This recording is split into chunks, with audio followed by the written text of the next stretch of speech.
Assalamualaikum. Sebelum menyimak konten ini, mari kita dukung kanal dakwah ini agar berkembang dengan cara subscribe dan nyalakan loncengnya.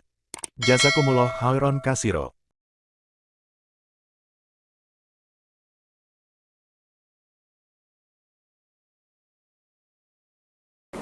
Innal hamdalillah alladzi nahmaduhu wa nasta'inuhu wa nastaghfiruh wa na'udzu billahi min syururi anfusina wa sayyiati a'malina.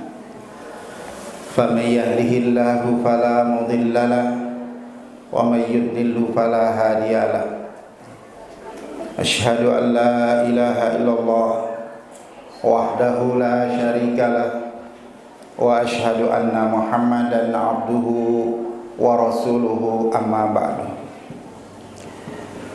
Ma'asyiral muslimin rahimakumullah, ikhwatul iman yang saya muliakan, ketua PC dan tashkil yang saya hormati, ketua PJ dan tashkilnya yang saya hormati, dan seluruh rekan-rekan ikhwatul iman yang hadir pada siang hari ini. Alhamdulillah, kita bersyukur kepada Allah Subhanahu wa ta'ala. Di siang hari ini kita dapat bersua kembali, karena yang kedua kali ini Ustaz ya. Yang kedua kali ini saya hadir, walaupun tadinya di mana ya Ali setelah itu baru setelah masuk di gang, oh iya pernah kesini. Ya. Alhamdulillah, dengan qadar Allah hari ini bisa hadir yang tadinya bertepatan tanggal 8 yang lalu. Hanya diundur karena masih hari tasyrik. Biasanya di hari tasyrik kita masih pada sibuk ya. Saya memang secara pribadi kalau hari tasyrik itu seluruh kegiatan saya hentikan ya. Kita ikut sunnah sajalah kata Nabi ya. Ayyamut tasyrik ayyamu aklin wa syurbin wa dzikrin. Nah itu ya. Zikrinya nantilah ya, syurbin wa aqlinnya dulu itu. Ya. Jadi seluruh aktivitas itu saya ini kan diburukan dulu ya. Nah, itu apalagi hari kemarin hari Jumat Idul Adha bertepatan dengan hari Jumat ya. Walaupun kita berpendirian bahwa boleh tidak sholat Jumat, tapi masih banyak juga yang tetap mau sholat Jumat karena Nabi juga tetap sholat Jumat, sehingga kepanitiaan pelaksanaan penyembelihan kurban rata-rata dialihkan ke hari tasyrik awal ya itu. Jadi bukan pada hari Yaumun Naharnya, tapi pada awal ayam tasyrik, bahkan ada pada hari keduanya, karena memang itu lebih leluasa gitu. Baik, wadaliman rahimakumullah. Betul apa yang disampaikan oleh ketua PC tadi, bahwa kami di bidang jam'iyah memang sedang melaksanakan ini apa istilahnya pembinaan tafhim ya. Tadi sambil ngobrol ada pertanyaan, bagaimana kok yang baru, bagaimana kalau yang tua.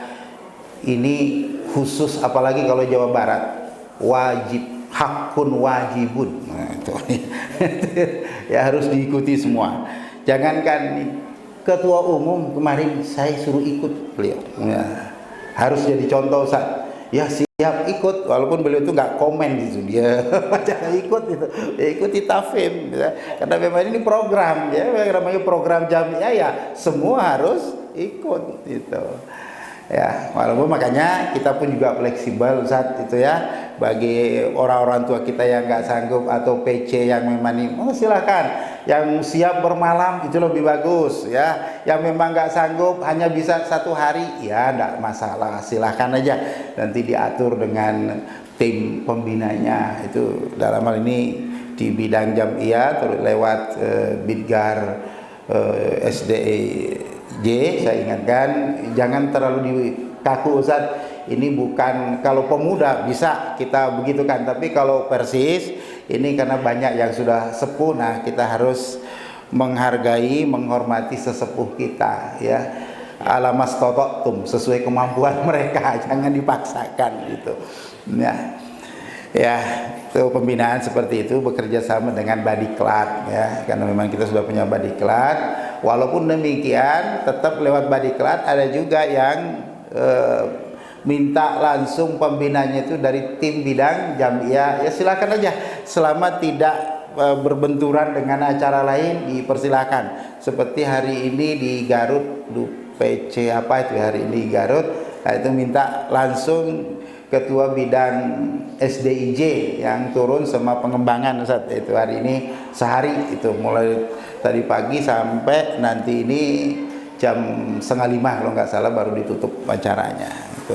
Malah mereka sudah minta tentang latpim. Wah ini lompat, saya bilang sudah tafim belum? Ya belum, sana ditafim dulu lah baru latpimnya nanti itu ya ada. Nah seperti itu. Jadi bukan apa-apa, kita semua ingin meningkatkan ya. Kita tradisi kita di Persatuan Islam ini thalabul ilminya itu tinggi ya. Jangan kita anggap saya kan sudah di pemuda kok ditafim lagi. Tidak ada masalah ya. Al-Fatihah itu setiap sholat kita baca, kita nggak bosen kok ya. Ya kan? Ya. Setiap kita baca, setiap kita ikuti itu pasti ada manfaat yang kita dapatkan ya. Pasti ada ilmu baru yang kita dapatkan. Paling tidak seperti yang dikatakan oleh ketua PC tadi, kita beribadah dalam rangka thalabul ilmi ya. Yang namanya thalabul ilmi itu tidak harus melihat siapa yang ngisi dari mana, yang dilihat isinya apa gitu. Nah begitu. Wahaliman rahimakumullah, terkait dengan tema yang disampaikan pada saya hari ini ya, ini tentunya terkait dengan pendidikan ya, atau berarti ciri khas kita itu adalah madrasah diniyah istilahnya. Nah tentu sudah disampaikan tadi bahwa menjadi ciri khas bagi Persatuan Islam itu adanya madrasah diniyah yang merupakan ini adalah cikal bakal atau pondasi kader ya, kader dalam hal ini kader ulama ya. Nanti tentunya setelah madrasah diniyah itu diharapkan melanjutkan jenjangnya itu kepada jalur keulamaannya itu ya. Memang yang namanya ulama tafaqquh fid din itu memang tidak perlu terlalu banyak ya. Kalau di Quran juga kan begitu ya. Nah, laula nafara min kulli firqatin ya, nafar saja beberapa orang gitu. Tapi betul-betul faqih ya. Di kalangan sahabat juga begitu ya. Jumlah sahabat 114.000 ya. Kurang lebihnya segitu. Nah, ulamanya itu hanya 12 orang gitu. Ya. Ya. Jadi disebut puncak ulama itu 12 orang. Dari 12 itu yang paling tinggi hanya 7 orang ilmunya itu ya. Nah, itu begitu dalam catatan ilmu hadis seperti itu. Nah, tentu wadaliman rahimakumullah, kita berbicara pendidikan ataupun tarbiyah dalam hal ini sesungguhnya agama kita Islam ini itu kan kalau kita lihat bahwa ayat yang pertama kali turun itu kan tentang pendidikan, Iqra ya. Gitu ya. Nah, namun Iqra ini tidak sekedar Iqra ya. Iqra itu harus rabbikal itu. Jadi berikra itu harus karena Allah itu, bukan karena yang lain. Ya. Apalagi kalau kita berbicara tentang kader pelanjut, nah ini harus betul-betul dibangun. Saya mengistilahkan kalau dari konsep ilmu dakwah bahwa pendidikan yang kita berjenjang ada TK ya, kemudian ada SD, ada MI di kita itu. Kalau dalam jenjang ilmu dakwah di tingkat TK itu saya ibaratkan itu adalah tingkat awal, iklan ya, sekedar informasi Ya, makanya sebenarnya di TK itu kan ya, sepakar pendidikan Islam itu menyebut TK itu sebenarnya belum ada pembelajaran gitu ya. Kalau tuh ada ya pelan-pelan sedikit-sedikit saja. Tetapi kadang-kala kita pendidikan kita juga menyalahi konsep itu. Dituntut yang ngajar di SD tidak mau nerima kalau sudah belum bisa baca gitu. Padahal sesungguhnya pembelajaran membaca itu ada di SD gitu. TK itu kuncinya hanya pengenalan ya. Kalau saya katakan tadi, kalau dari sisi ilmu dakwah itu tingkatnya tingkat i'lan. Wacana saja kita sampaikan ke anak-anak kita dengan sesuai dengan usianya. Makanya mereka lebih banyak diajak belajar bermain, diajak bernyanyi dan sesuai dengan kesenangan mereka. Ya, sebenarnya belum dituntut untuk menulis, untuk belajar membaca itu. Ya, itu menurut pakar-pakar pendidikan Islam itu seperti itu. Justru mulai dari belajar itu adalah di tingkat SD-nya. Nah, maka kalau dari sisi ilmu dakwah, maka tingkat SD atau MI ini di situ adalah masa yang disebut marhalatut ta'rif. Nah, sudah mulai masuk ke ta'rif, pembelajaran. Walaupun juga masih ringan itu di awal. Nanti marhalatut ta'rifnya juga itu perjalanannya kan 6 tahun itu. Jalannya 6 tahun. Ya. Maka tentu dalam hal ini kalau kita lihat bagaimana kita mengaca dan mengatur pola pendidikan, sesungguhnya pendidikan yang diutamakan dalam Islam itu adalah pendidikan yang melahirkan apa? Generasi yang taat.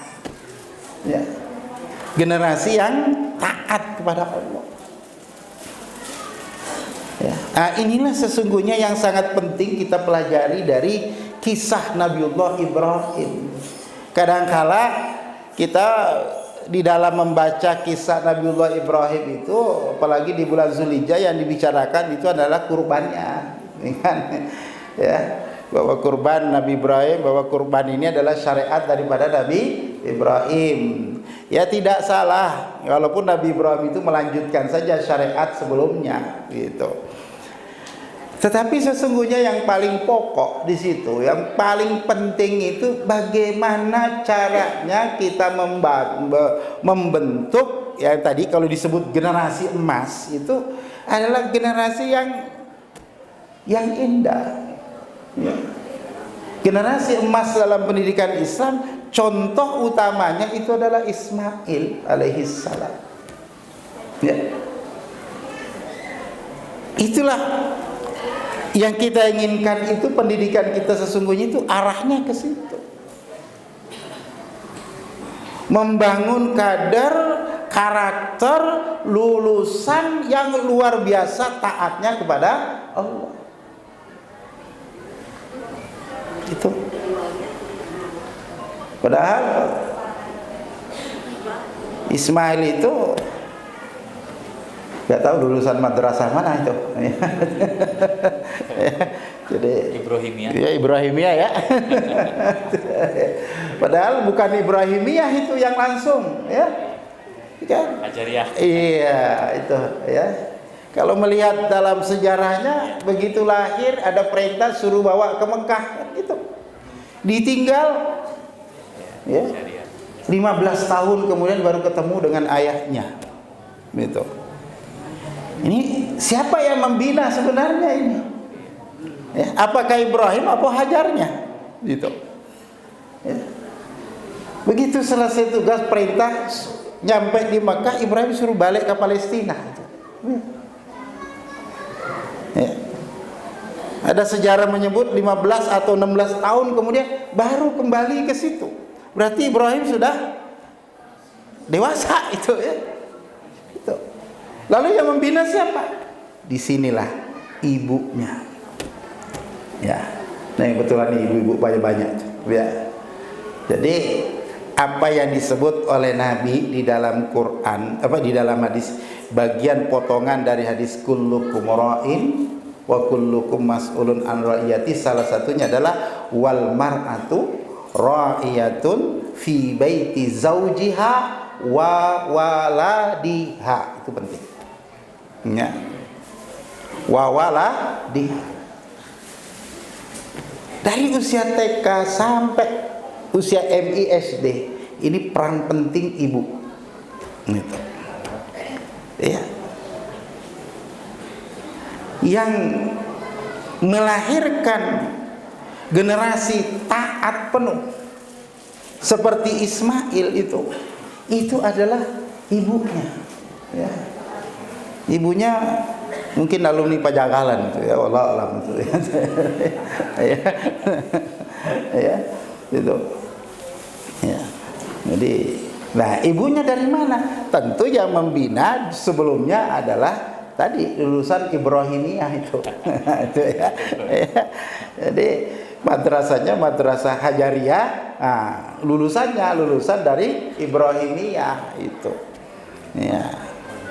Dia yang membina, lalu mampu melahirkan generasi yang luar biasa, yang begitu taatnya, dan kedua taat kepada siapa? Taat kepada Allah dan taat kepada orang tuanya. Ya, 15 tahun baru ketemu ayahnya. Kalau kita begitu datang 3 hari bersama, mimpi tiba-tiba beritahu saya mau sembelih kamu, wah berat urusannya itu Pak ya. Itu ya, akan terjadi perkelahian itu antara ayah dan anak itu ya. Ini 15 tahun saya ditinggal, gak pernah dilihat, gak pernah datang mau nyembelih, wah itu berat gitu ya. Tapi apakah begitu Ismail? Tidak. Disinilah peran Hajar. Meskipun Ismail ditinggal lama oleh ayahandanya, tapi pendidikan yang diberikan oleh Hajar tetap dimasukkan ke situ, mengidolakan ayahandanya. Nah, itu penting. Ya. Ya. Sejak dini dia kenalkan ayahmu itu seorang nabi, ayahmu itu ini. Nah. Walaupun dia tidak bertemu wajah dengan ayahnya, tapi dia sudah tahu ayahnya siapa. Dan ditanamkan oleh Hajar mengidola. Ya. Nah, itu makanya penting ya, ibu-ibu kalau mengajar anaknya itu idolakan ke ayahnya, jangan suruh mengidola ke bintang film Korea. Itu bahaya itu. Bahaya. Nah, ini penting. Kadang-kala anak-anak kita itu di HP-nya bukan foto ayah ibunya itu ya. Ciro. Apa? Ciro. Ya justru yang ada itu. Ya, ketika ditanya kamu kenal nggak? Enggak. Terus gimana? Ini. Ini. Ya. Jadi yang perlu itu bagaimana anak-anak kita ini mengidolakan orang tuanya dulu. Gitu. Nah, Bapak Ibu sekalian dirahmati Allah Subhanahu wa taala. Ayat Allah menarik kalau kita kaji surah Ibrahim ya. Saya kali ini ingin mengkaji itu dulu sebagai informasi awal bagi kita. Di surah Ibrahim ayat 35 sampai dengan ayat ke-37. Ya.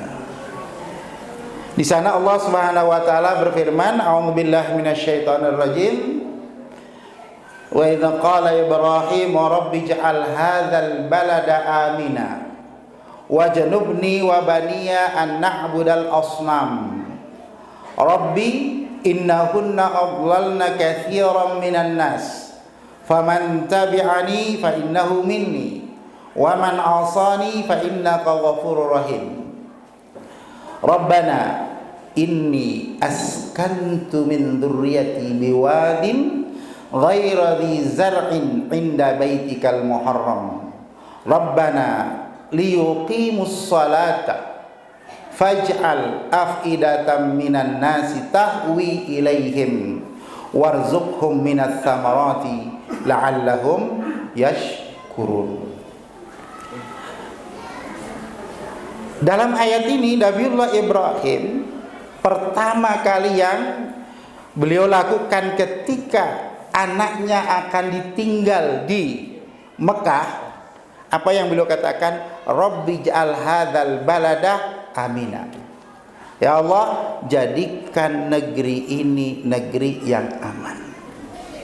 Ini catatan penting, bahwa pendidikan bisa terlaksana dengan baik kalau berada di tempat atau di wilayah yang kondusif, yang aman, ya.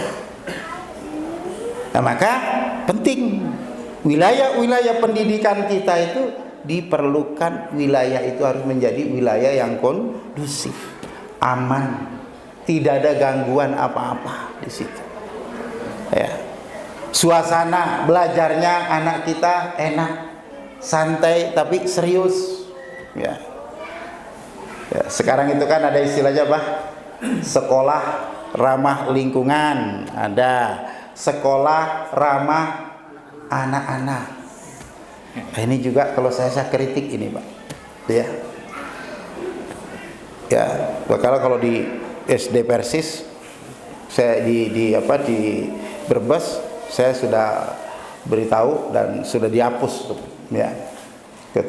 Kepala sekolahnya saya beritahu. Itu dari Diknas yang menulis salah satu penyebab tentang adanya bully di sekolah. Salah satunya guru. Loh, kok bisa? Ya. Dibuang itu. Itu menanamkan di depan murid bahwa guru saya itu tukang bully. Gitu. Ini sejak awal sudah menanamkan kebencian murid itu kepada guru. Gitu. Bagaimana mau mendidik yang baik kalau sudah seperti itu? Ya. Saya bilang dicopot. Kalau tuh mau yang lain boleh dipasang, yang guru hapus, ganti. Gitu. Ya. Walaupun mungkin memang bisa terjadi, tapi tidak perlu ditulis, dibaca oleh murid. Itu sama dengan menjatuhkan wibawa guru di depan murid. Nah, hal-hal ini perlu diperbaiki. Ya, sekolah ramah anak. Memangnya sekolah selama ini kurang ramah atau bengis terhadap anak? Ya, ini juga. Ini bahasa begini harus, ya, dari pendidikan persis nggak ada, jangan ada lah itu. Ya, itu lebih baik menggunakan bahasa yang lain. Sekolah berbasis cinta kasih, ya, kasih sayang. Ya, kalau saya di Al-Farauk itu pendidikan berbasis adab dan kasih sayang. Ya. Gimana guru beradab kepada murid? Bagaimana guru mengajari anak? Ya.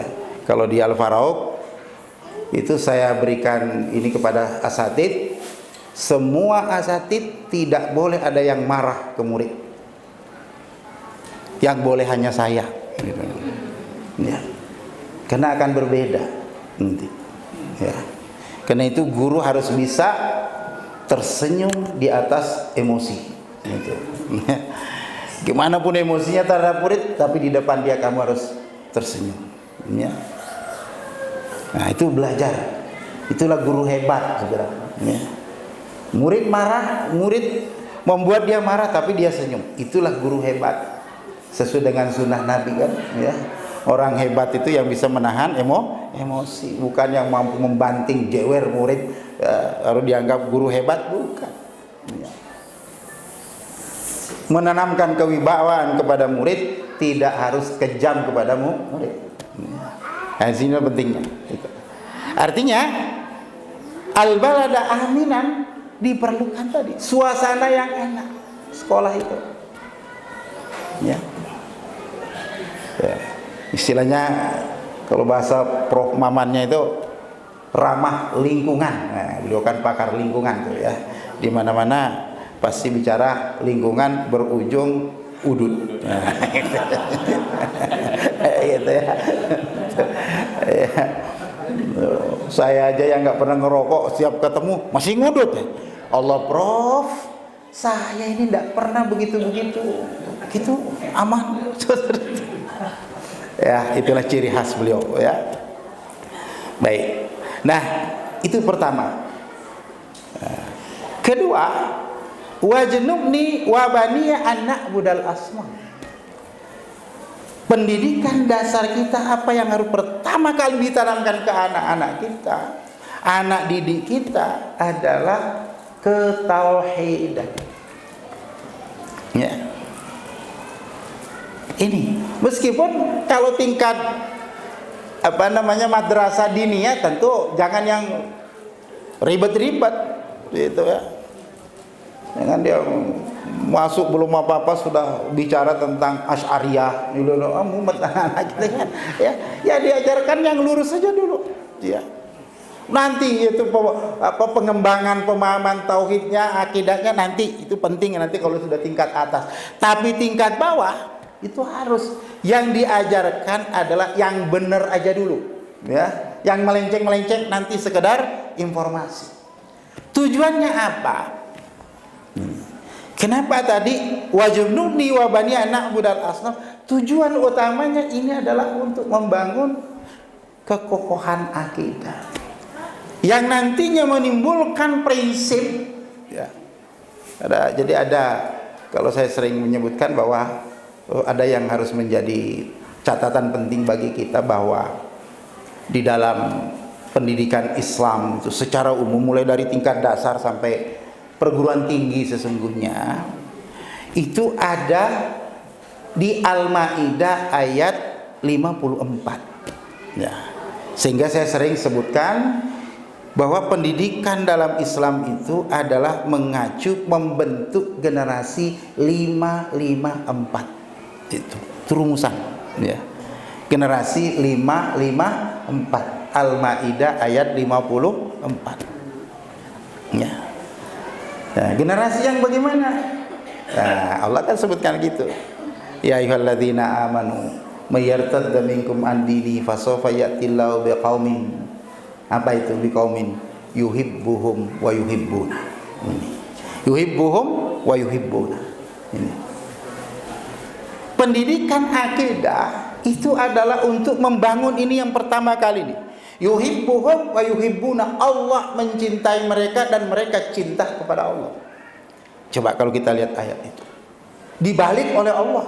Bukan mereka mencintai Allah, Allah mencintai mereka, tapi Allah mencintai mereka dan mereka cinta kepada Allah.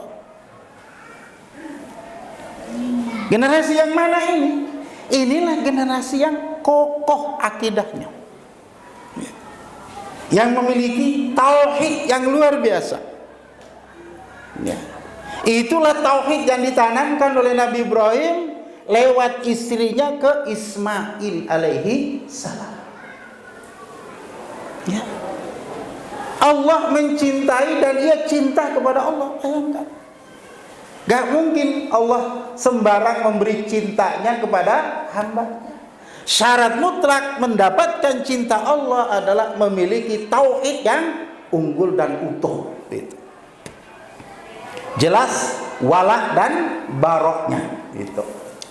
Walaupun di tingkat dasar nanti itu apa itu wala wal barok malah pusing nanti gitu.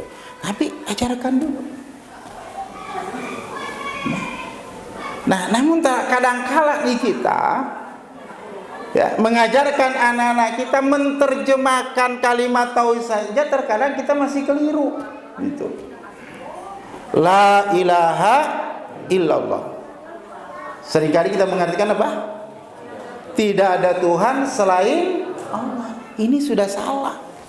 Sejak awal kita sudah mengajarkan arti yang salah kepada anak-anak kita.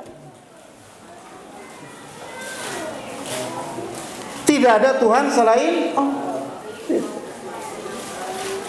Ya, itu kan istilah Tuhan sendiri itu agak bingung. Kalau ditanya Tuhan itu apa? Coba.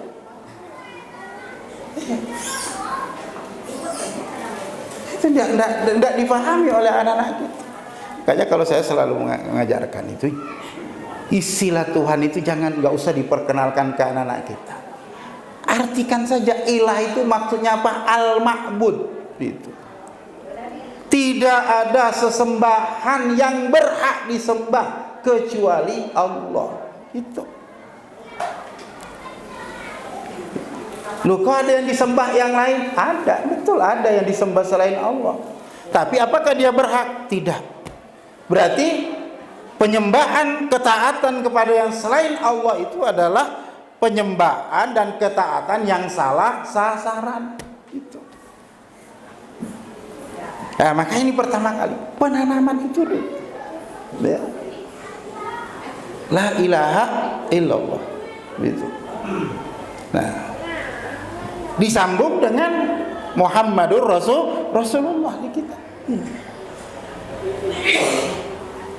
Ini yang harus difahamkan ke anak-anak kita itu. Ya, tauhid ini. Itu. Adapun yang mungkin yang lain tetap praktek ibadah dan sebagainya, itu yang untuk mereka amalkan dulu, ya. Dalil-dalil mah nanti aja. Kadang-kala kita sudah nggak sabaran aja mengajari anak kita dalil, gitu ya. Ya. Nanti aja dalilnya ketika mereka sudah bisa mencerna itu. Ya. Ajarkan aja dulu. Menurut sunnah ini, gitu. Ya. Tauhidnya. Ya. Nah, dengan tauhid itulah tadi sampai melahirkan generasi seperti Ismail, hatta mau disembelih sesuatu yang paling ia sukai, paling ia jaga, paling ia cintai dalam dirinya, nyawanya, karena cintanya kepada Allah ia siap memberikan itu. Ya. Jika memang Allah yang meminta itu, meskipun nyawa yang diminta Allah dariku, aku akan berikan. Inilah sesungguhnya yang disebut generasi emas itu. Ya. Generasi yang mampu taat kepada Allah Subhanahu wa Ta'ala. Tidak akan terjadi itu kalau tidak berangkat dari tauhid. Ya. Kalau dalam ayat tadi yang diutamakan, didahulukan itu, wajnubni an na'budal asnam, jauhkan dari kesyirikan. Ya. Ya. Jauhkan aku dan anak cucuku dari kesyirikan. Nah, sejak dini anak kita itu di samping diajari tauhid, diberitahu juga tentang kesyirikan. Tauhid untuk menjadi prinsip hidup dia, kemudian syirik harus diketahui supaya mampu menjauhinya. Gitu. Nah, ini pertama.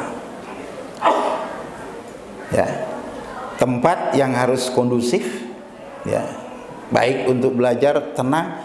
Dalam materi dahulukan akidah. Ya, fahamkan, rumuskan. Ya, untuk madrasah diniyah kita itu akidah yang simpel-simpel, yang mudah difahami mereka, kalau bisa suruh hafal. Anak-anak kita yang masih usia begitu kan masih cerdas-cerdas menghafal. Itu. Ya, utamakan aja di madrasah di samping itu. Kemudian Qur'annya, bacaan Qur'annya tadi, alhamdulillah anak kita tadi bacaannya setingkat dia itu sudah luar biasa itu, ya. Tapi kalau yang dewasa bacanya seperti itu, masih harus belajar tahsin gitu, ya. Tapi tingkat beliau, dia tadi ngaji begitu sudah luar biasa gitu. Ya. Nah, ini yang harus kita ya, ajari mereka Quran. Kalau bisa tahfidz, hafal Quran, ya. Karena kalau saya yakin, Pak, jika Quran itu sudah masuk dalam diri anak-anak kita, masuk lewat kepalanya, turun ke hatinya. Saya tidak mengatakan anak kita itu tidak akan melenceng, bisa jadi. Ya.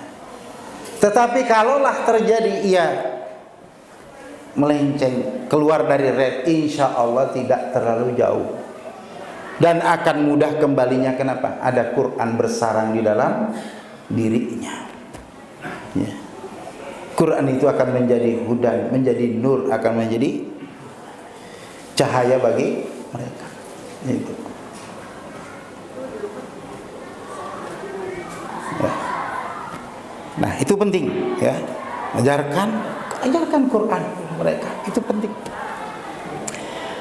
Nah, lalu berikutnya yang menarik, Nabi Ibrahim memilih tempat pendidikan. Kita lihat pada ayat yang berikutnya, beliau mengatakan dalam doanya, ya, kenapa dia sebut tadi sebelum masuk ke sana, kenapa beliau meminta jauhkan dari kesyirikan? Karena syirik itu adlalna katsiran minan nas. Itulah yang membuat manusia tersesat. Kalau manusia itu terjatuh dalam kesyirikan. Ya. Sekedar informasi, kalau saya membagi syirik itu dua saja. Syirik klasik dan syirik modern. Coba. Ya. Dari zaman Nabi Nuh sampai Nabi Musa, ya, sebelum Nabi Musa, Nabi Musa, itu yang dilakukan oleh manusia itu adalah syirik klasik, termasuk masa Nabi Ibrahim, nyembah patung berhala. Kemudian Nabi Musa diutus oleh Allah untuk berhadapan dengan Fir'aun. Nah, Fir'aun ini membawa syirik baru, dan saya sebut syirik modern. Ya. Coba lihat di sejarah, ada enggak Fir'aun menyembah berhala? Tidak ada. Ya. Tidak ada patung yang disembah oleh Fir'aun. Tapi kenapa disebut dia juga musyrik? Maka para ulama akidah menyebut syiriknya Fir'aun itu adalah syirkul kusur, syirik istana, syirik kekuasaan, ya, yang merubah aturan Allah diganti dengan undang-undang yang dia buat sendiri. Ya, itu. Gitu. Maka kalimat Fir'aun mengatakan bahwa ana rabbukumul a'la, bukan pengakuan sebagai Tuhan seperti Allah. Makanya dia sebut Rabb, pengatur. Aku yang mengatur tertinggi di Mesir ini. Tidak ada aturan yang paling tinggi selain aturanku. Sinilah syiriknya Fir'aun. Itu. Sampai menolak ajaran Allah, kan? Itu. Itu yang saya sebut syirik modern. Nah, syirik modern ini akhirnya melahirkan apa? Ilah-ilah baru muncul. Qarun, ilahnya harta, ya kan? Tuh, muncul Haman, ilahnya apa? Jabatan. Ya. Situ. Dah, itu gambaran saja, ya. Saya stop sampai sini. Kalau lari terus sampai nanti bicara Fir'aun, bahaya itu. Ya. Nanti kapan-kapan kalau mau ngaji Fir'aun babnya khusus, ya. Ya. Kalau mau tahu tentang bagaimana Fir'aun sebenarnya, nanti ada materi khusus tentang itu, ya. Mazhab Fir'auniyah ada. Ya. Ya. Saya sebut dengan istilah, kalau materinya sebagai tema Fir'aunisme. Nah, itu ya. Itu. Lalu dunia ini apa? Seluruh penguasa dunia ini itu mazhabnya mazhab Fir'auniyah, gitu. Titik. Gak ada. Ya. Bagaimana Indonesia? Sama. Itu. Ya. Sama. Ya. Maka Persis harus hadir menjadi Musa di situ. Itu, Pak. Harus datang ke Fir'aun. Nah, iya. Itu. Idhaba ila Fir'aun. Jangan begini aja. Ada. Itu. Nah. Itu. Ya, makanya ini yang harus kita pahami begitu. Yang kita hadapi itu Fir'aun, gitu. Bagaimana menghadapi Fir'aun? Ya. Disuruh oleh Allah, ya Musa, Harun, izhaba ila Fir'aun fa innahu tagha. Tapi ingat, kalau bicara sama Fir'aun jangan macam-macam. Fir'aun itu tidak bisa diteriaki dari pinggir jalan. Ya. Wa qula lahu qaulan layyina. Itu. Ya.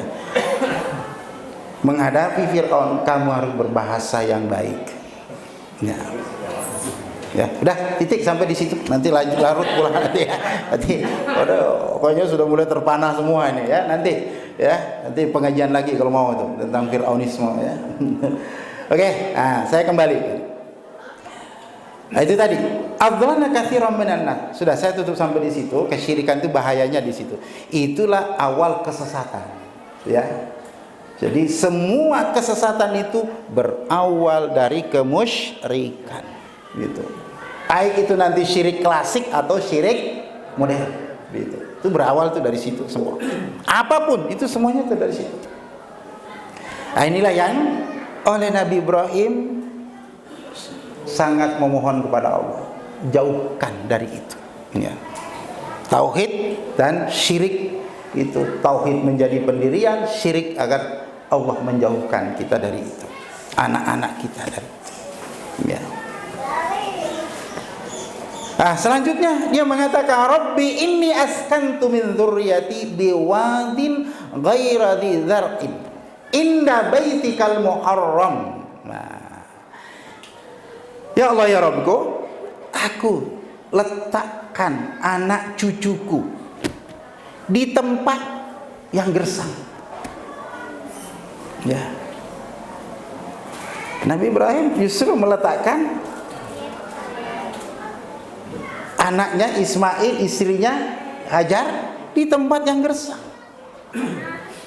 Bukan daerah yang subur tanaman. Ya, Mekah kita sudah tahu lah sampai sekarang. Ya, gersang, gunung batu. Walaupun sekarang sudah mulai itu di luar tanah haram banyak pertanian dengan selesainya proyek pipanisasi, ya. Penyulingan air laut menjadi air tawar dari Jeddah ke seluruh penjuru Saudi. Nah, sekarang sudah ada sawah itu di luar tanah haram. Sudah ada, saya lihat sudah ada yang nanam sawi, ya, itu sudah ada. Itu karena itu air yang dialirkan. Itu. Nah, itu. Kenapa dia memilih di situ? Bukan melihat potensi ekonominya, gitu. Tetapi apa yang dia lakukan? Inda baitikal muharram. Nah, ini. Saya tidak melihat itu, ya Allah. Ya, walaupun itu gersang, tapi ingat, di situ ada baitukal muharram. Ada Masjidil Haram. Maka di sini pendidikan Islam tidak boleh lepas dari masjid. Harus ada. Ya. Lembaga-lembaga pendidikan kita harus ada masjidnya. Kalau tidak, paling tidak dekat dengan masjid. Di mana? Di situlah diajari anak-anak kita, terutama yang laki-laki, cinta masjid. Itu. Ya, cinta masjid. Nah, cuman sayang, mohon maaf, ini fenomena juga yang harus kita lihat. Guru-guru MI, guru SD itu kebanyakan perempuan. Gajinya kurang tinggi. Nah, berat lagi ini. Padahal untuk membina, menanamkan cinta ke masjid itu dibutuhkan guru laki-laki. Ya. Karena laki-laki itu kan harus mu'allaqatun bil masajid itu. Salatnya saja sangat dianjurkan ke masjid itu. Ya. Nah, inilah Nabi Ibrahim milih. Di situ ada tempat pusat ibadah, Masjidil Haram. Ya, jadi jangan sampai ya, pendidikan kita itu jauh dari yang namanya masjid. Kalau tidak disebut masjid, ya musola di situ.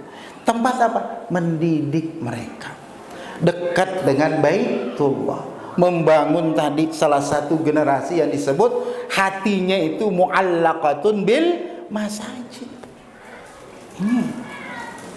Ini hati-hati Pak. Kalau sekarang ini kita nggak hati-hati, ya Allah. Ya mungkin kalau nggak tahu kalau antum, tapi kalau Pak Haji, orang-orang tua kita dulu, insya Allah dulu waktu masih kecil tidurnya di masjid Pak ya, atau di musola, ya kan? Iya. Gitu. Anak-anak dulu generasinya beliau pasti tidurnya di musola itu. Sholat subuh pasti nggak bangun disiram sama DKM-nya itu, pasti. Itu. Nah, ya kalau sekarang anak-anak kita kalau nggak hati-hati dia akan jauh, bukan lagi jadi hatinya mu'allaqatun bil masajid, tapi yang bisa terjadi hatinya mu'allaqatun bil mall itu. Ya, jadi bukan bil masajid tapi bil mall itu. Iya, gitu. Apa? Ya, dididiknya di barak, ya, itu. Enggak di masjid, itu. Ya, ini, ya, di situ, ya. Jadi kelirunya itu di situ mestinya. Yang kemarin itu kalau mau benar kirim ke Al-Akbar, gitu. Ya, lalu dibina. Siapa yang siap membinanya? Ya, panggil orang-orang Persis beres, ya, gitu. Gitu. Ya, kalau di barak ya itu yang dibina kedisiplinan fisik, ya, tapi akidah yakin nol, ya, tauhid yakin nol, gitu. Ya, itu. Nah, maka di situ, ya, nah, di mana pusatnya di situ lah, ya, di madrasah, di tempat sekolah kita itu belajar teorinya, prakteknya ke masjid, ya, gitu. Ini, atau nah, lalu Rabbana liyuqimus shalah, ini penting. Nah, akhir semua itu agar keturunanku nanti melaksanakan sholat. Di sini bukan sholatnya, ya betul di samping sholat, tapi apa yang dimaksud? Siap melaksanakan perintah Allah. Itu simbolnya itu di situ. Ya. Dengan dia memiliki tahu dibangun di masjid, dididik di masjid, ia bisa bangkit menjadi generasi yang tadi yuhibbuhum wa yuhibbuna. Ya. Itu. Apalagi buat dari tauhid seperti yang disebutkan oleh Allah sendiri, mampu tidak kita? Orang tua sendiri juga kadang salah berpikir, ya.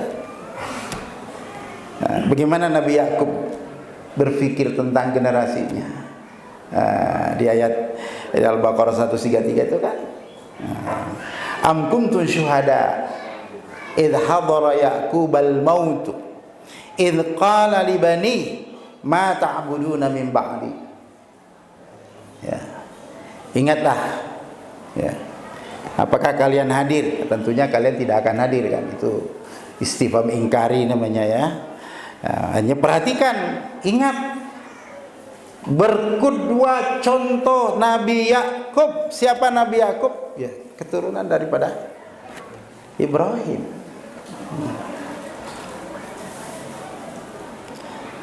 Ketika dia akan meninggal, sudah dekat waktunya, dia kumpulkan anak-anaknya.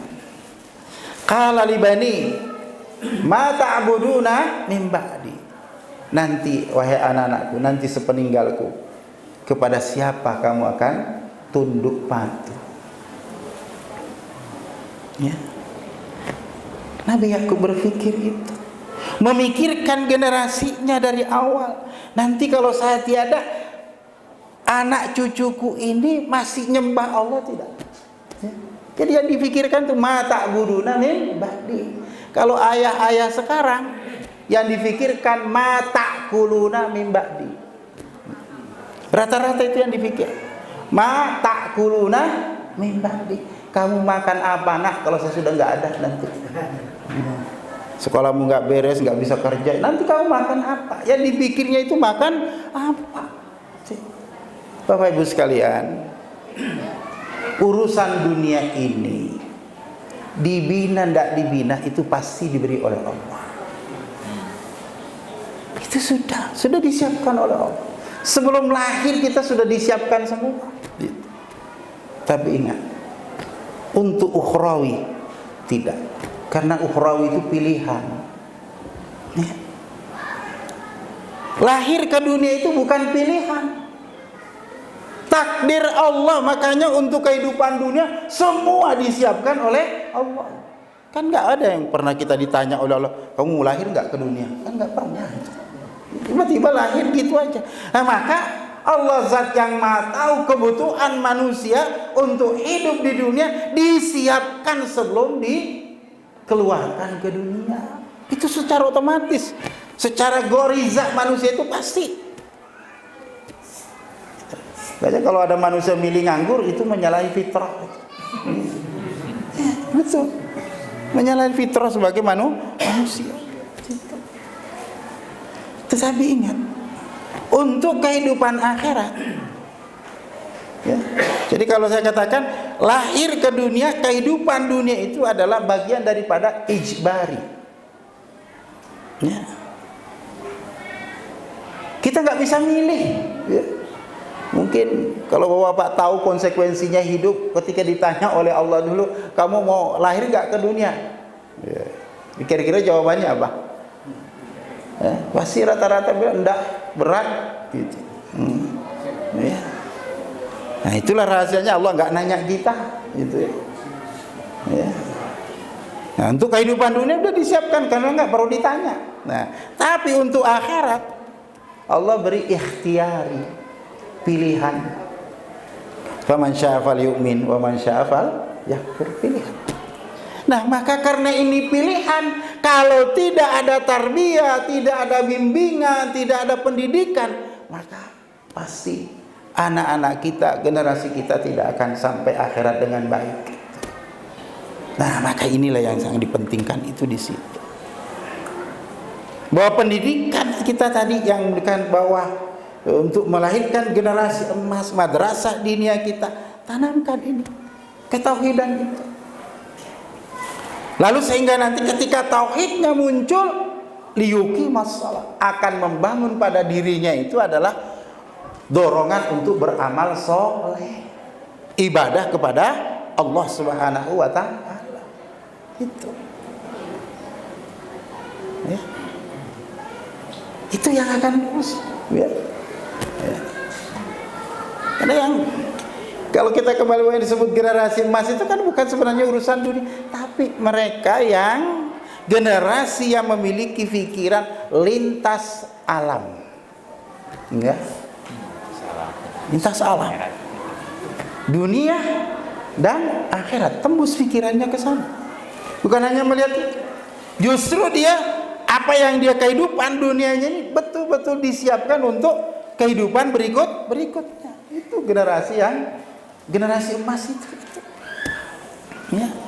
Nah ini, maka di Allah Subhanahu wa ta'ala, dua itu pokok. Bangun keimanan dalam arti tauhid. Dengan tauhid yang benar, nantinya akan bangkit melahirkan sikap liyuki musolat tadi, dalam arti ini amal, ya. amal soleh. Gitu. Maka kalau kita lihat konsep Islam juga kan begitu ya. Dalam syahadat lah, rukun Islam itu kalau saya bagi dua saja itu. Satu, konsep iman, asyhadu alla ilaha illallah wa asyhadu anna muhammadar rasulullah, itu konsepnya tauhid, keimanan. Kemudian berikutnya adalah iqamatus shalah wa itauz zakah wa shaumu ramadan wal hajj, ini konsep amal soleh gitu. Bahwa antara iman dan amal soleh itu tidak bisa dipisah.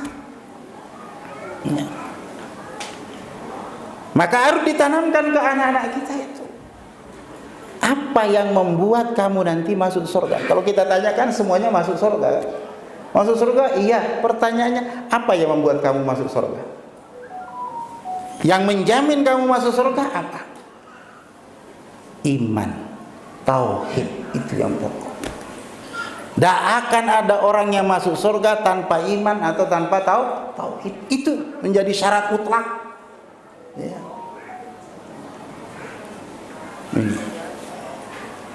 Ya. Kalau tidak punya tauhid, tidak punya iman, jangan harap masuk surga. Enggak akan. Itu syarat mutlak. Ini yang perlu tanamkan ke anak-anak kita, sehingga ajarkan tauhid yang benar, iman yang benar, agar mereka terjamin ke surganya. Gitu.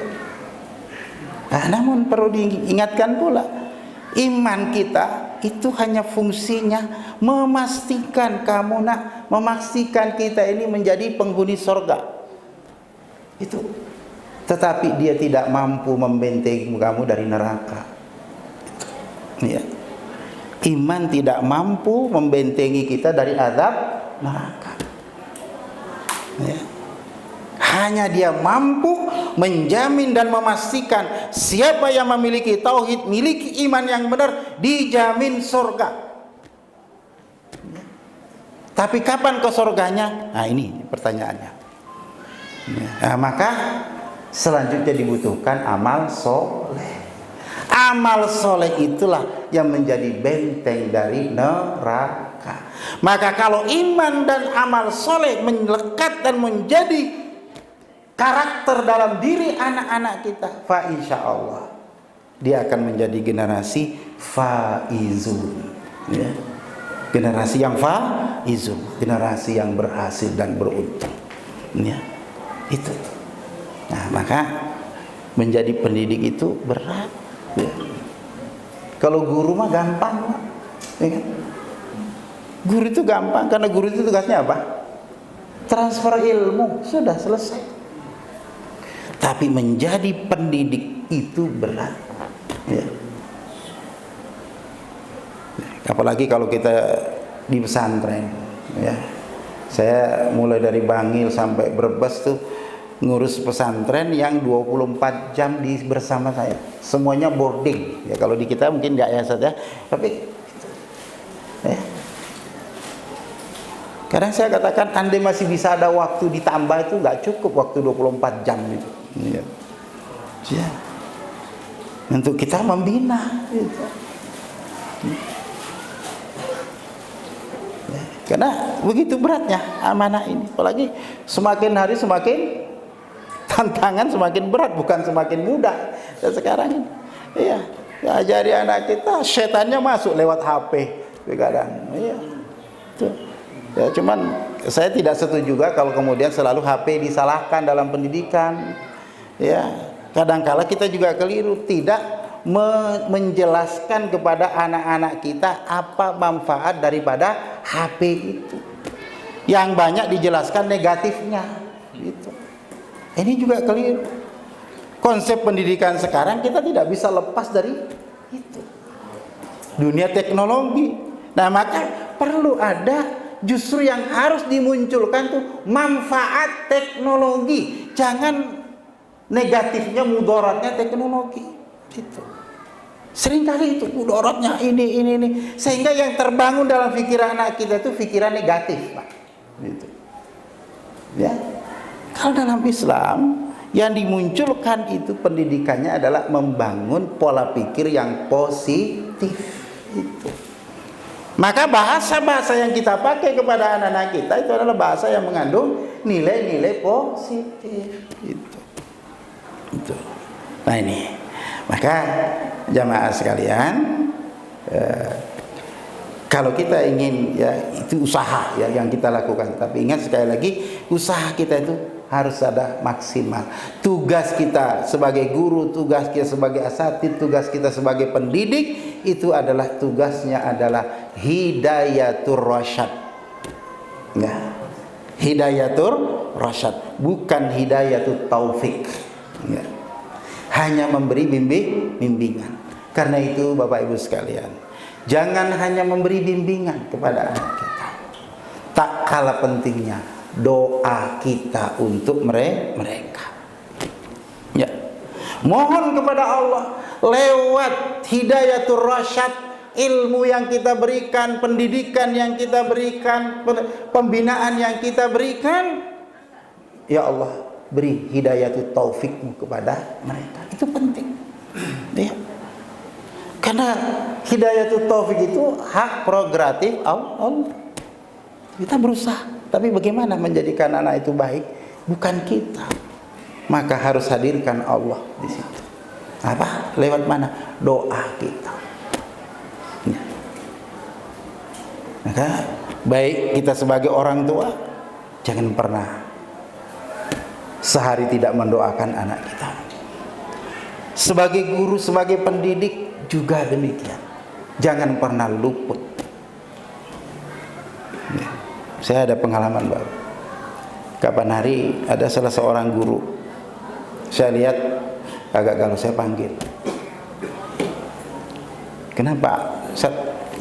Sama halaqahnya, iya Ustaz, anak ini begini. Oh. Tapi saya kan nggak boleh marah. Betul, nggak boleh marah. Saya sudah ingatkan semua, guru nggak boleh marah. Hanya saya yang boleh marah ke santri. Ya. Kalau ada yang kalian sudah nggak mampu, lapor ke saya, nanti saya yang marahi. Gitu. Nah, kalau marah saya itu beda, ya.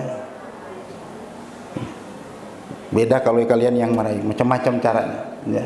Kadang-kala saya marah pura-pura, marah tapi hati saya senyum, gitu. Saya nanti kolaborasi dengan istri, ya. Saya lapor, tadi saya marah ke anak-anak kelompok ini, ya.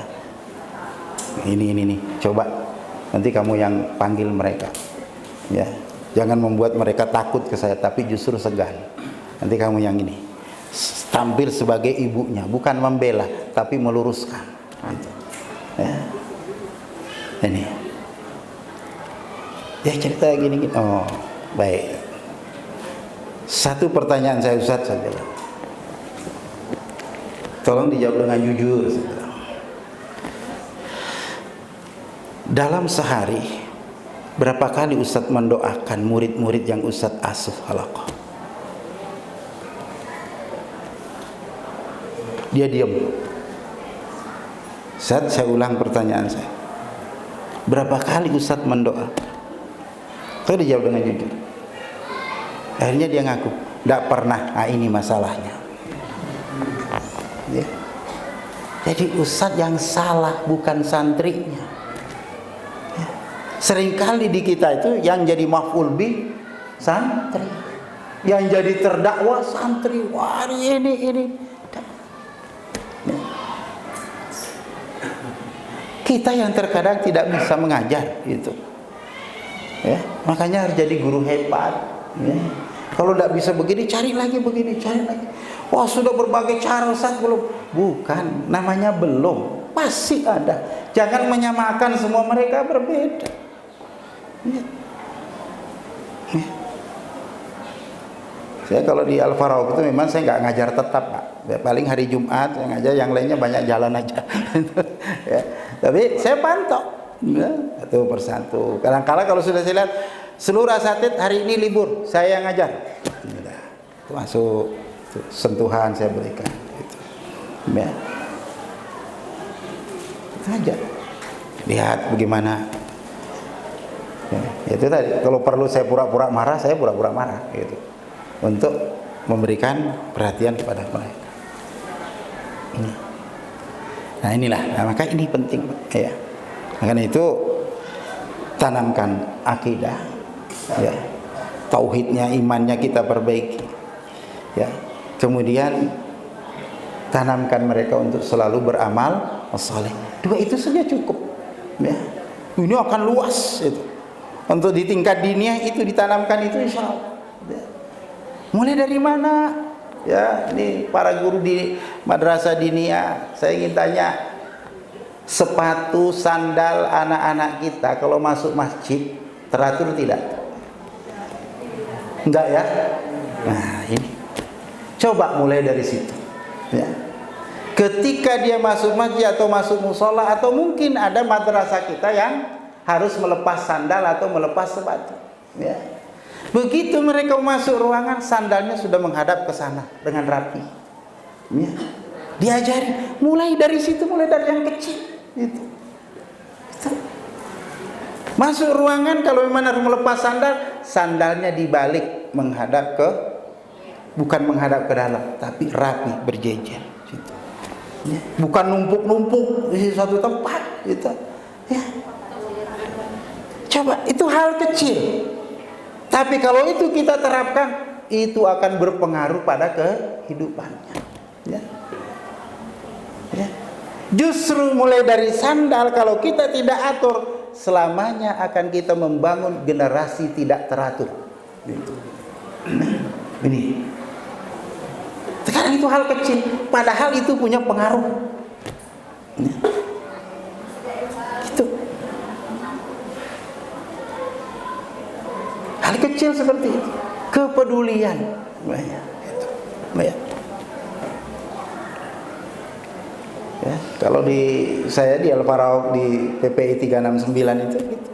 Masuk di masjid semua begitu. Bahkan tiap Jumat santri ditugaskan ke masjid kita, tugasnya ngatur sandal jamaah. Gitu. Tuh. Pintu sana, pintu situ. Setiap ada jamaah masuk langsung sandalnya dihadapkan ke tata rapi. Gitu. Ya. Tidak boleh ada sandal jamaah masuk terus berantakan. Ada santri yang ngatur. Ya. Itu sekaligus juga mentarbiyah jamaah. Gitu. Secara tidak langsung gitu. Pokoknya masuk masjid itu kita mau rapi, keluar jangan gitu. Nah, ini. Ya, Bapak Ibu sekalian, itulah ya yang kita inginkan, membangun generasi lewat madrasah diniyah kita. Nggak usah terlalu berat-berat pendidikannya itu, tapi bagaimana arahkan kepada satu titik akidah iman yang benar, kemudian amal soleh. Ini, insya Allah, ya satu titik yang kita ingin capai kelak mereka menjadi generasi yang yuhibbuhum wa yuhibbuna. Ya, Allah mencintai mereka dan mereka pun cinta kepada Allah. Kalau sudah itu lahir pada berikutnya, maka akan lahir berikutnya pada sikap mereka adzillatin alal mu'minin, ia akan lemah lembut kepada sesama mukmin. Kalau sudah lemah lembut kepada sesama mukmin, maka akan lahir sikap berikutnya aizzatin alal kafirin, ia tegas terhadap orang-orang kafir. Gak akan jadikan idola lagi pemain bola yang kafir. Ya. Iya, akan lagi menaruh di HP-nya pemain bola yang kafir itu enggak. Karena dia sudah ada sikap aizzatin alal kafir. Nah, kalau sudah aizzatin alal kafir, pasti dia tumbuh sikap apa? Yujahiduna fi sabilillah. Terdorong untuk selalu berjihad di jalan Allah, berdakwah, membela agama Allah. Kalau sudah timbul itu, pasti akan timbul sikap berani pada dirinya. La yakhafuna lauma talaim. Tidak akan pernah gentar menghadapi tantangan apapun. Itu sesungguhnya. Ya, maka itulah generasi yang harus kita bangun, yang saya sebut dengan generasi 554 tadi.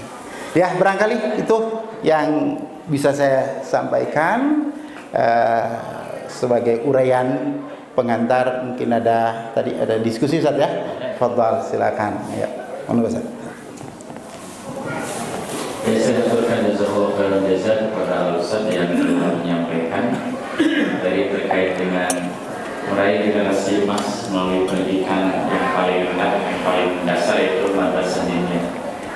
Ikhwan jadi rahimahumullah, poin penting yang bisa kita ambil adalah bahwa menurut beliau, menurut Ustaz, pendidikan yang sukses adalah pendidikan yang melahirkan generasi yang taat. Contohnya adalah Nabi Ismail alaihissalam, dan juga tidak lupa dengan melibatkan seorang ibu ya, Siti Hajar yang sangat luar biasa, yang tidak memberikan penjelasan atau informasi yang buruk kepada ayahnya, padahal beliau ditinggalkan cukup lama. Ya, insya Allah untuk berikutnya adalah kita buka sesi tanya jawab pertanyaan, atau mungkin bisa juga kritikan kalau memang ada. Insya Allah.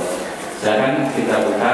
Untuk pertama adalah 3 sesi ya, 3 pertanyaan. Silakan dari awal kita buka untuk ikhwan, untuk bapak-bapak. Silakan ada Ustaz Majid, yang lain. Salah kita dari ibu-ibu tinggal 1 jatahnya. Ya baru ya, silakan Ustaz Majid.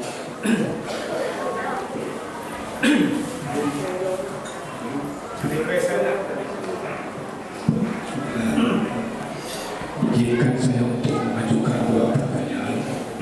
Yang pertama terkait masalah generasi yang mencintai masjid. Salah satunya untuk membangun generasi masjid itu. Bagaimana jika, bukan jika, memang ada fakta dari beberapa masjid jamiah, suasana di masjid itu dibikin anak-anak tidak betah di masjid. Bahkan orang tuanya juga enggak betah di masjid. Salah satunya sikap marbotnya yang selalu ingin menguji. Pokoknya setiap sudah sholat langsung pulang, datang ke masjid pas ada. Jadi tidak ada kesempatan anak-anak untuk akrab dengan suasana masjid. Kedua, ini di daerah bukan di Kota Bandung, terkait tempat pendidikan yang aman. Ada satu daerah yang mempunyai jamiah mendirikan Masjid Persatuan Islam lengkap dengan madrasahnya, tetapi status tanahnya itu tanah cair desa. Dan masjidnya itu adalah masjid umum yang dulu diisi digunakan oleh masyarakat umum. Jadi namanya masyarakat umum, setiap elemen kan ada, bahkan setiap ormas ada di sana. Jadi tiba-tiba ada satu ormas di sana mendirikan jamiah dan lengkap dengan tempat pendidikan. Jadi pandangan saya, mau aman bagaimana kalau suasananya seperti itu? Mohon penjelasan. Terima kasih. Assalamualaikum warahmatullahi wabarakatuh. Saya jawab dulu Ustaz ya, biar nggak lupa. Langsung. Baik, terima kasih Ustaz. Nah, ini juga memang jadi problem di kita. Kadang-kala masjid kita dikunci rapat-rapat.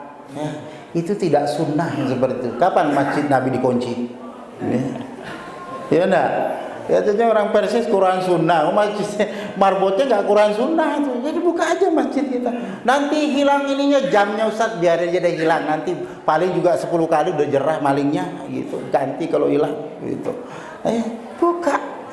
Itu terkadang justru kenapa banyak anak-anak kita yang jauh dari masjid, karena tingkah laku kita sendiri yang menjauhkan mereka dari masjid. Anak datang ke masjid ribut, diharik, ribut, pulang. Jangan. Namanya anak-anak, memang saatnya mereka ribut. Ganggu Ustaz, yang salah kenapa terganggu? Itu manusianya. Mau lari apa, sudah biarkan. Justru mereka senang lari-lari daripada mereka lari-lari di mall. Ayo. Di mall nggak dilarang saja. Nggak dilarang karena itu. Ya, Bapak Ibu sekalian. Jadi kan ada beberapa video yang pernah sebar itu. Ini yang kadang-kala kita keliru ya. Lepas dari kekurangannya, tapi cara orang-orang Islam di Turki membangun generasi masjid besar ditempati main futsal. Iya. Di luar jam-jam sholat ada anak muda itu, ayo main futsal di masjid. Karena memang di sana orang masjidnya nggak ada tiang tengahnya, Pak, begini. Di sini mau jadi futsal berat ini. Iya. Gitu. Saya tanya anak saya, alhamdulillah anak saya alumni Turki. Apa betul itu? Betul. Ya. Rata-rata masjid besar di sana itu ya, karena kalau lagi musim bola, takmirnya itu anak muda yang suka main bola. Jadi anak-anak muda itu diajak main bola aja di masjid. Gitu. Apa? Karena memang masjidnya besar-besar. Kalau masjidnya segini mau main bola ya cukup. Itu. Ya futsal, gitu Pak. Jadi artinya mendekatkan gitu. Ya. Jadi sudah tiba waktunya sebenarnya kita kembalikan suasana masjid kita itu betul-betul menjadi baitullah gitu loh ya. Jangan baitul takmir, baitul marbot, jangan gitu. Ya. Tuh. Ya. Kalau perlu siapkan di situ. Kan anak-anak insya Allah kalau di masjid ya paling juga begitu. Tapi kalau ke mall bagaimana? Ya, rusaknya luar biasa gitu. Ya. Kalau lagi musim bola, Persib setelkan di masjid biar mereka nonton bola di masjid. Pengajian liburkan boleh ya? Ya boleh. Daripada mereka nonton di pinggir jalan loh, Pak. Bisa berbahaya malah mereka di situ. Nih, kalau di sini, nah sebelum kita nonton, bisa dimasukkan dulu. Ayo. Gitu. Ibu sholat dulu, iwina dulu.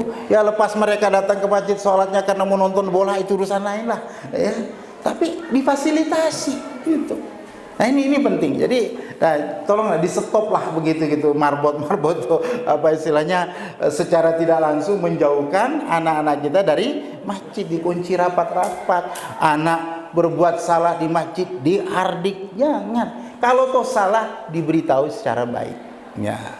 Ngomong apa? Jangan ke masjid kalau mau begini. Ya, yang diambil jangannya, bukan kalaunya. Itu kalau anak-anak. Ya, pasti gitu. Ya. Ini ya. Ini ya begitu Ustaz ya. Jadi mohonlah itu, jadi kita jadi betul-betul masjid itu menjadi suasana yang disukai orang, itu ya. Ya kalau zamannya sekarang zaman AC, ya masjidnya pasang AC gitu. Ya. Wifi. Ya, itu ya wifi. Iya, masa kalah sama warung kopi gitu ya. Segitu ayo. Coba siapkan tuh di pojok kopi gratis. Silakan. Gitu. Ya. Itu ini bisa kita istilahnya itu wasilah yang begitu itu ya. Insyaallah kalau anak-anak kita umpamanya kumpul di masjid, saya yakin tidak akan buka yang macam-macam gitu. Kalau mereka itu wifi-nya di masjid gitu. Ya, karena ada sentuh. Saya ada di masjid, nggak enak, minimal begitu gitu. Ya, Pak. Nah, baik. Yang kedua terkait dengan seperti tadi, ya itu yang saya katakan tadi, kadangkala di kita itu tiba-tiba ada yang mengklaim, tiba-tiba nah ini kalau sekarang sih sudah nggak seperti dulu Ustaz ya. Kalau dulu itu waduh, kita yang bangun tiba-tiba yang lain yang oh ini saya yang bangun gitu. Atau kalau enggak kita yang disingkirkan. Nah, itu seringkali seperti itu. Nah, artinya hal-hal yang beginilah yang sebenarnya yang juga yang perlu menjadi pemikiran di kita. Ya janganlah rebutan masjid gitu ya. Kalau tuh memang tidak ada, ya sudahlah buat takmir bersama gitu ya. Mana ada perbedaan yang memang perbedaan yang bisa kita selesaikan, ayo kita selesaikan dengan baik, diskusi. Kalau memang tidak yang berkaitan dengan ijtihadi, ya sudah solusinya kan lana a'maluna walakum a'malukum. Begitu ya. Lalu bagaimana pendidikan anak kita, ya kita sepakati sebenarnya kalau di tempat situ ada pendidikan, ayo bagaimana? Ya kan gampang sebenarnya ya. Kalau orang itu orang beriman, imannya benar, pasti pendidikannya itu mau kembalinya kepada Quran dan Sunnah, pasti ke situ. Ya, yang jadi masalah itu kalau iman tidak beres, Pak, itu pasti maunya pendidikannya yang lain. Menurut saya, bukan menurut Quran dan Sunnah, tapi menurut saya akhirnya itu yang kalau sudah pendidikan menurut saya ini berat, ini itu ya. Tapi yang benar itu adalah kita kembalikan bagaimana menurut Islam pendidikan itu. Gitu. Terima kasih Ustaz atas pertanyaannya. Masih. Enggak Ustaz, silakan. Ya.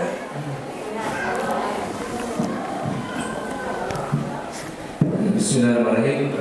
Terima kasih atas waktunya. Yang pertama terkait dengan teknologi saat ini memang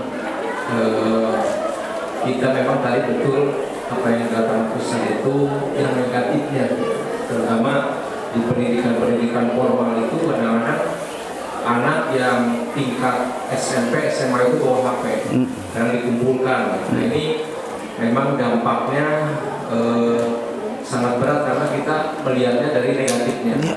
Bagaimana caranya supaya tadi yang dibangun oleh Ustaz itu ya baik gurunya memberikan tahu yang positifnya gitu. Jadi isi HP itu yang positifnya itu bagaimana caranya, mungkin dari kepala sekolahnya atau dari gurunya atau dari mananya gitu. Jadi mungkin di pendidikan versis harusnya sudah mulai dari situ. Jadi bukan melarang teknologinya, kalau teknologi pasti tidak akan dipenuhi, pasti akan terus berevolusi terus. Itu yang pertama. Yang kedua hubungan dengan tadi series modern ya, salah satunya juga HP bisa mengganggu karena enakan HP pada sudah ada bisa merubah tauhid yang tadinya tauhidnya kuat bisa jadi. Itu bagaimana solusinya untuk anak-anak yang generasi? Kan sekarang generasi orang tuanya punya HP, punya HP, anaknya juga sirik, istilahnya iri pengen punya HP. Nah ini tantangan modern menurut saya. Mungkin khususnya pendidikan berbasis bagaimana solusinya supaya kita tauhidnya selamat, juga teknologinya bisa dimanfaatkan. Itu saja. Terima kasih. Insya Allah. Baik, terima kasih Ustaz ya.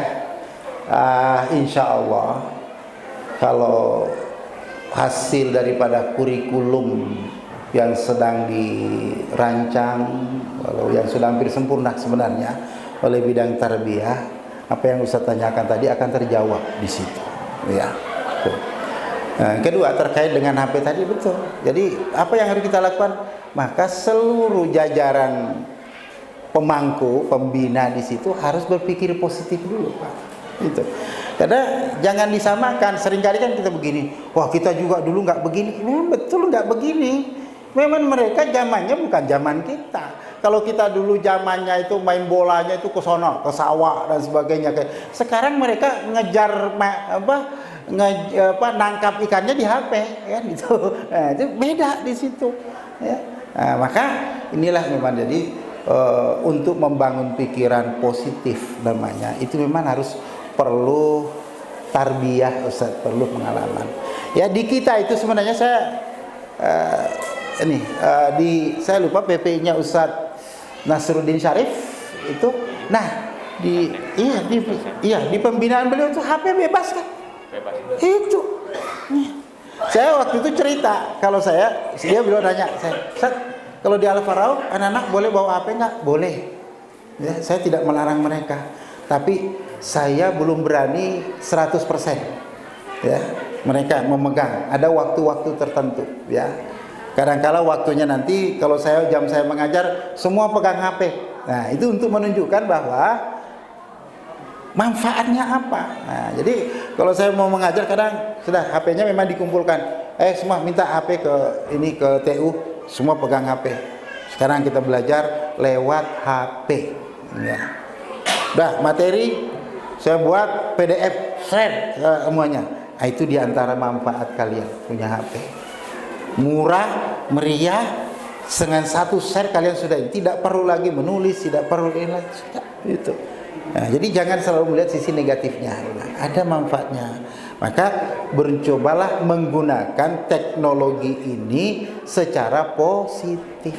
Itu ya, karena apapun ya tergantung kitanya kan gitu. Nah, makanya di sini yang perlu kita tugas pendidik sekarang ini itu ya menanamkan bahwa teknologi ini adalah media ya yang bisa kita manfaatkan secara baik. Nah, sehingga tadi kembali kalau anak-anak kita bangun imannya, tauhidnya, amal solehnya, maka itu akan menjadi wasilah, media amal soleh. Nah, maka disinilah penting bahwa memang harus ada kesepakatan kita bersama. Dalam ini pucuk pimpinan ke bawah itu memang tidak boleh juga hanya struktur perintah, jangan, tapi adalah dalam kesadaran bersama dari para pembina di situ asatidzah. Ketika itu muncul dari kesadaran bersama, maka akan terbangun pikiran positif yang sama. Itu. Kalau hanya dari pucuk pimpinan begini, yang lain masih ada negatifnya nanti. Ya, sih. Nah, jadi harus dulu berangkat dari kesepakatan. Nah, itulah yang disebut tawakal ya, kesepakatan bersama baru insyaallah gitu. Ya, nah sama dengan yang kedua itu juga tadi bahwa ini bisa merusak. Sudah azan nggak peduli, ya serius saja, apalagi dengan game online terus itu. Nah, maka disinilah pentingnya. Kembali lagi, ya semuanya itu akan teratasi dengan iman dan akidah yang kuat.